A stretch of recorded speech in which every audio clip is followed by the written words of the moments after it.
I need my chocolate chips.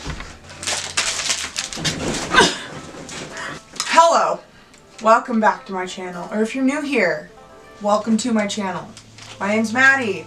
My friends call me Maddie, but you can call me Louise. Just kidding, you can call me Maddie. This is Louise. If you don't know what she's from, I feel sorry for you.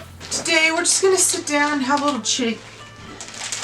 I dropped a chocolate chip. Today we're gonna talk about China. Why? Because I love China. If you didn't know, I've been there 2 times to teach English. I can hear my parents judging me. I went with a company who is now non-existent because they went bankrupt, but we ain't gonna talk about that. Today, I'm here to tell you what I think the 12 most important things are to know before you take a trip to China. And what could be better than a little panda notebook with pho, and it says forever. Even though pho is definitely Vietnamese and not Chinese, I had to write things down because I'm like, I know so much about this country and like there's so many things you should tell people before, but I had to write it all down. Numero uno. Actually, I'll say it in Chinese. E. I don't know what to say number, so E. Always have tissues and hand sanitizer on you. Always. At all times, 100%. When you go in a public restroom, they're squatty potties, so it's just stalls, sometimes without doors, and it's just a hole in the ground where you poopy and you pee. So, first, not very sanitary. Second, it's just a hole in the ground. There's no place to put your feminine products, there's no place for the toilet paper, it's just a hole in the ground. So, you need the tissues to wipe your areas. Then the hand sanitizer, because they will rarely have soap. I think the only place that had soap that I can like distinctly remember was the Great Wall. They had actual Western toilets, toilet paper in there, and soap with running water. Usually, if you go in a random public bathroom, 9 out of 10 times, it's just a hole and then there's like a little water spigot thing on the outside. So that's why you need hand sanitizer to cleanse the germs from wiping yourself. R. E. R. Always take anti-poopy pills, anti-diarrhea pills, especially to China, because you're going to be trying lots of new foods and some of them might not agree with your tummy.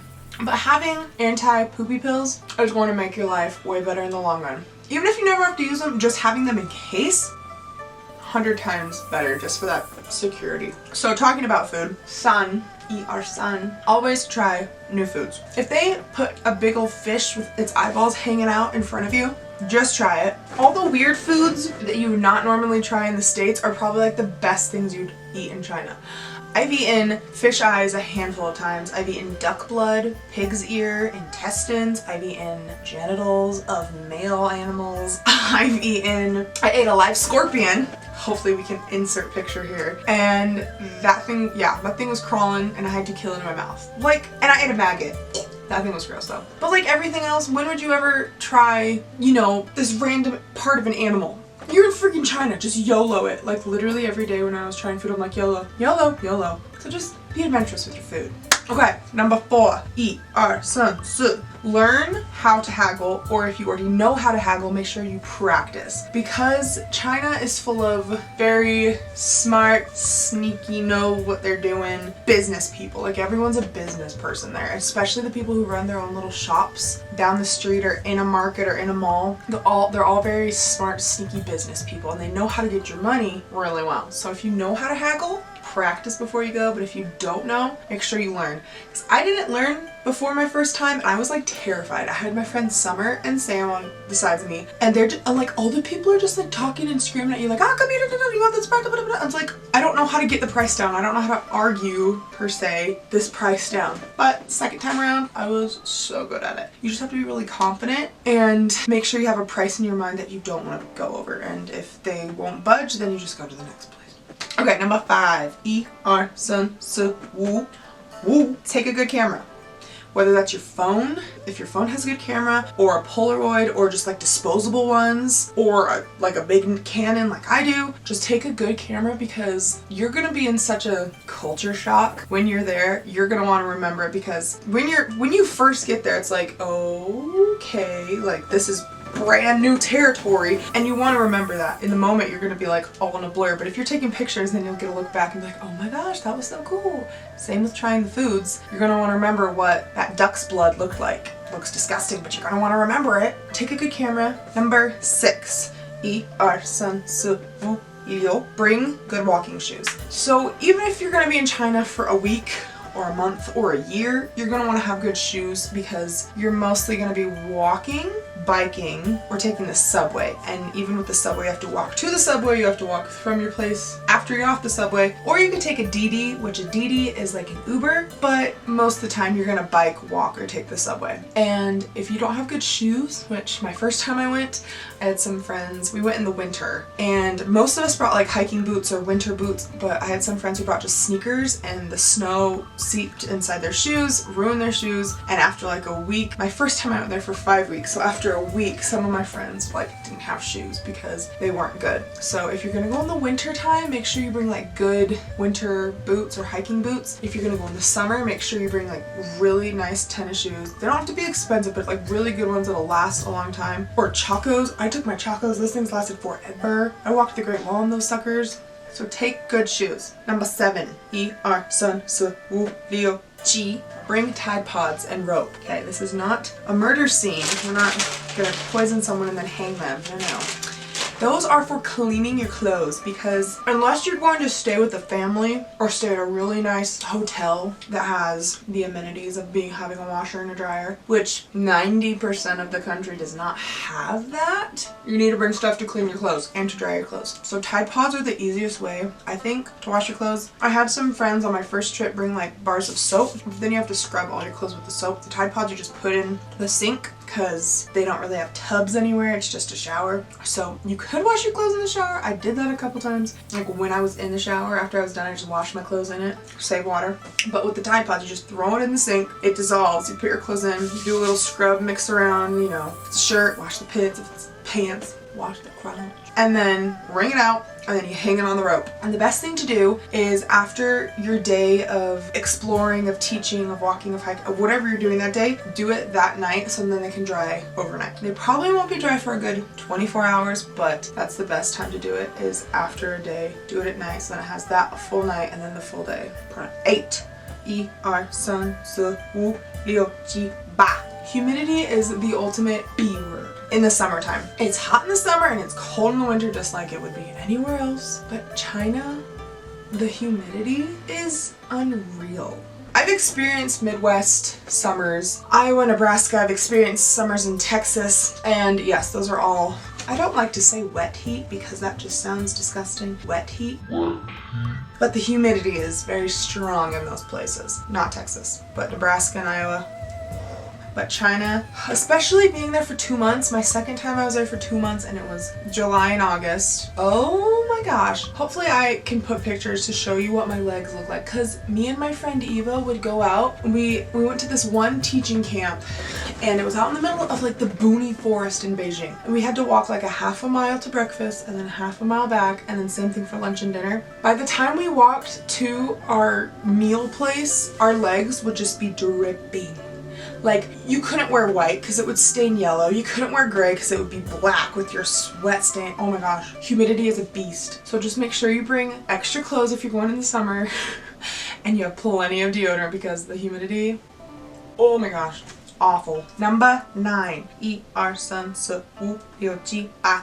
first time I went to China, I went in January. So number 9 is if you go in January or February, prepare to eat all the dumps. What I mean by this is the Chinese celebrate Chinese New Year, January and February, and the tradition is to have dumplings and this other treat called tanyuan. Tanyuan is like this glutinous rice ball soup, and it's sweet and it's my favorite.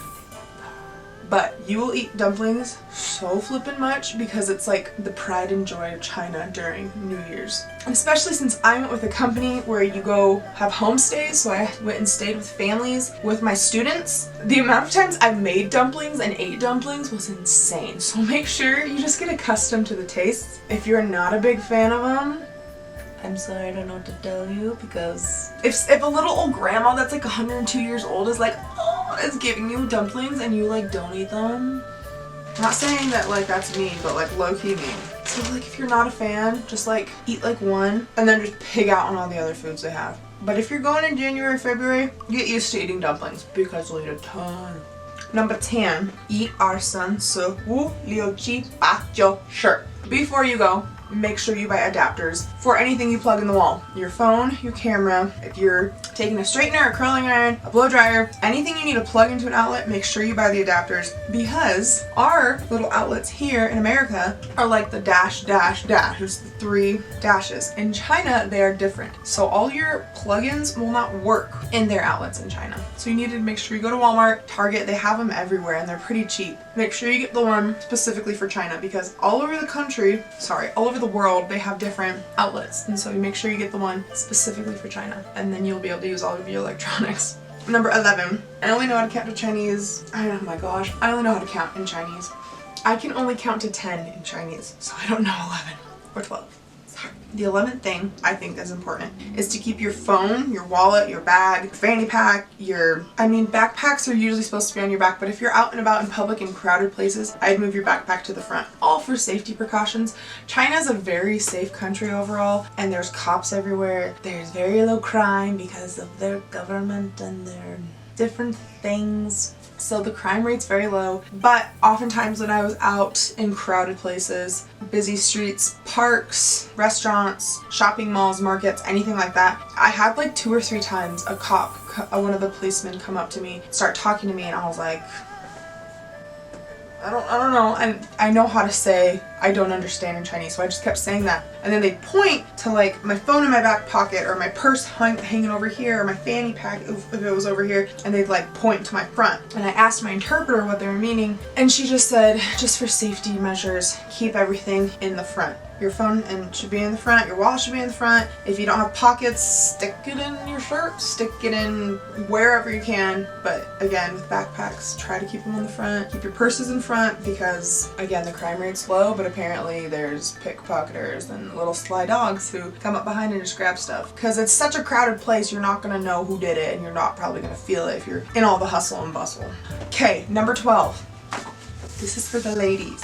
They do not sell tampons in China. They think it's a sexual thing and that it's an inappropriate thing. So if you are someone who uses something besides pads for your menstruation time, bring it. Bring extras because, fun story time. The second time I went to China, I was traveling from hotel to hotel as we were going around Beijing, and I had this big huge gallon Ziploc just full of tampons. Just tons, because I was gonna be there for 2 months. And yes, that's only 2 periods, but still, your girl got a heavy flow. So I brought a ton of tampons. Well, I left them in the bathroom the day we went to the Great Wall, came back to the hotel that night because we still had a couple more days, and my entire bag of tampons were gone. And so I'm like, excuse me, what the junk? And at that point, I didn't have our translator with us. The second time I went, we didn't have a translator with us at all times, like the first time. So I had no one to go talk to. I tried to put it in like Google Translate and like show the person at the front desk, but they didn't understand what tampons were, and they didn't understand that something could have been stolen. And so I was like, all of that gone to waste. Awesome. And so I think what happened is that the maids just saw them and either thought it was inappropriate, they should be thrown away, or they thought they were dirty, like been used, even though they're all in the packages. So I had a big gallon Ziploc bag of tampons that were supposed to last me for 2 periods, and they were all gone. So if you are a girl and you use tampons, make sure to bring a ton because they do not sell them. So for the rest of the trip, I gotta use pads, which if you're not a pad girl, you don't want to use them. If you are a pad girl, more props to you because you can travel anywhere in the world. But China does not sell them. Tampons. They don't sell tampons. I can't talk. Anywho, those are my 12 things you should know before going to China. I'm not an expert on Chinese things, and I'm definitely not the person you should go to for more. My lights just did. I'm not the person you should go to for more like intricate things. But if you ever want to go, I'll go with you. I'll show you around. I know Beijing like the back of my hand. I lived there for 2 months. Anyhow, it's a great place to go. It's freaking culturally diverse as crap, and you will get You'll get a culture shock beyond measure. But after that wears off, you'll have the time of your life. It's a I can't talk. It is a fantastic place to visit. The culture, the people, the foods, the scenic areas of tourism. Everything there is so freaking legit, y'all. If you haven't been, I highly, highly recommend planning a trip next year or the year after. Because 2020 is non-existent for travel because thank you, Corona. That's all for me. I probably have more things to tell you about China, but if you want to know those things, leave it down in the comments because honestly, I love China, but I don't think anyone else likes it as much as me. So if you want to know more, then comment down below and like this, and then I'll know that you guys want to know more about China. I can give you more story times. I can give you a story time about the one time I got lost by myself with a group of girls in Beijing at 3 a.m. If you want to see that, like this video. If you want to subscribe, subscribe. If you're... I cannot talk. Oh my gosh, it's only like 8 o'clock at night. Make sure to like this video. Subscribe if you're not subscribed. Make sure to share it so everyone else can see it and this video can be passed around. It'll be so fun and so quiet. That's all I ask. Share, like, subscribe. Also, they do this in China a lot. It's a little hard. Okay, that's it for me. I'm gonna go eat chocolate and go to bed. Love you, bye!